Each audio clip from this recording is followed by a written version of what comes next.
हमारा भारत कहीं से कहीं पहुंच सकता था, और ये मैं बहुत जिम्मेवारी से कह रहा हूं, कहीं से कहीं पहुंच सकता था।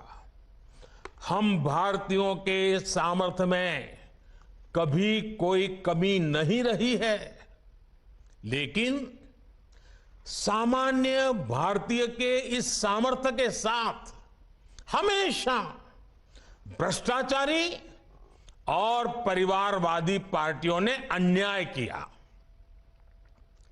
आज देश के लोग 2024 चुनाव में फिर एक बार हमारी सरकार वापस लाने का मन बना चुके हैं, निर्णय ले चुके हैं। ऐसे में भारत की बदहाली के जिम्मेदार कुछ लोग अपनी दुकान खोलकर बैठ गए हैं। इन्हें देखकर मुझे एक कविता की कुछ पंक्तियां याद आती हैं। एक कवि महाशय ने अवधी में लिखा था, ये अवधी भाषा में लिखी गई कविता है। गायित कुछ है, हाल कुछ है, लेबिल कुछ है, माल कुछ है। 24 के लिए 26 होने वाले राजनीतिक दलों पर यह बड़ा फिट बैठता है।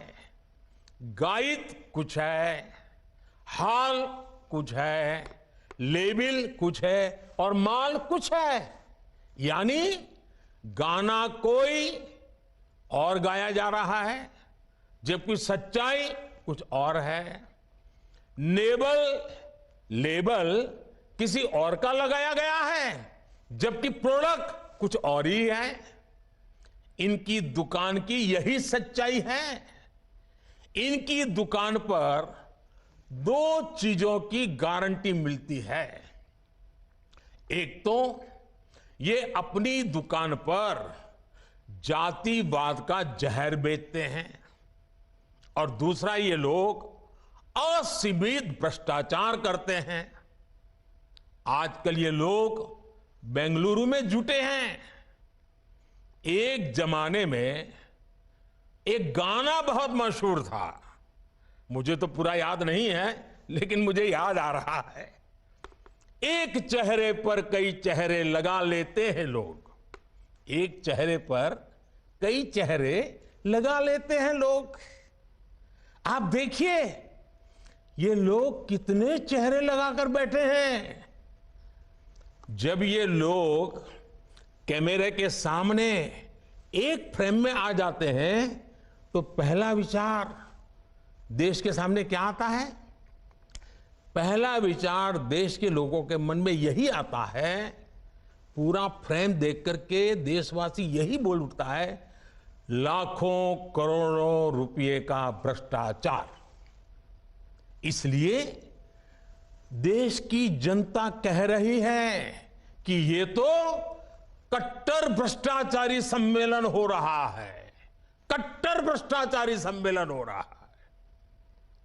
ये लोग गा कुछ और रहे हैं, हाल कुछ और है, इन्होंने लेबल कुछ और लगाया हुआ है, माल कुछ और है। इनका प्रोडक्ट है 20 लाख करोड़ रुपए के घोटाले की गारंटी। 20 लाख करोड़ रुपए के घोटाले की गारंटी। साथियों, इस बैठक की एक और खास बात है। अगर कोई करोड़ों के घोटाले में जमानत पर है तो उसे बहुत सम्मान की नजर से देखा जाता है। अगर पूरा का पूरा परिवार ही जमानत पर है तो उसकी और ज्यादा खातिरदारी होती है। अगर किसी दल का कोई वर्तमान मंत्री भ्रष्टाचार के मामले में जेल जाता है तो उसे एक्स्ट्रा नंबर देकर स्पेशल इनवाइटी बनाकर बुलाया जाता है। अगर कोई किसी समाज का अपमान करता है, अदालत से सजा पाता है, तो उसकी बड़ी आवाभगत होती है। अगर कोई अदालत से करोड़ों के घोटाले में दोषी पाया गया है तो इस बैठक में शामिल होने की उसकी क्वालिफिकेशन और बढ़ जाती है। बल्कि ये लोग तो उससे मार्गदर्शन मांगते हैं। भ्रष्टाचार को लेकर इनमें बड़ी आत्मीयता है, बड़ा प्रेम है। इसलिए 20 लाख करोड़ रुपए के भ्रष्टाचार की गारंटी देने वाले ये लोग बड़े प्रेम से, बड़ी आत्मीयता से आपस में मिल रहे हैं।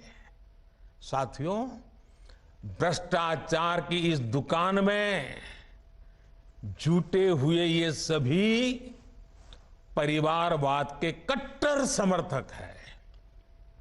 न खाता न वही, जो परिवार कहे वही सही। लोकतंत्र के लिए कहा जाता है of the people, by the people, for the people. लेकिन इन परिवारवादियों का मंत्र है of the family, by the family, for the family.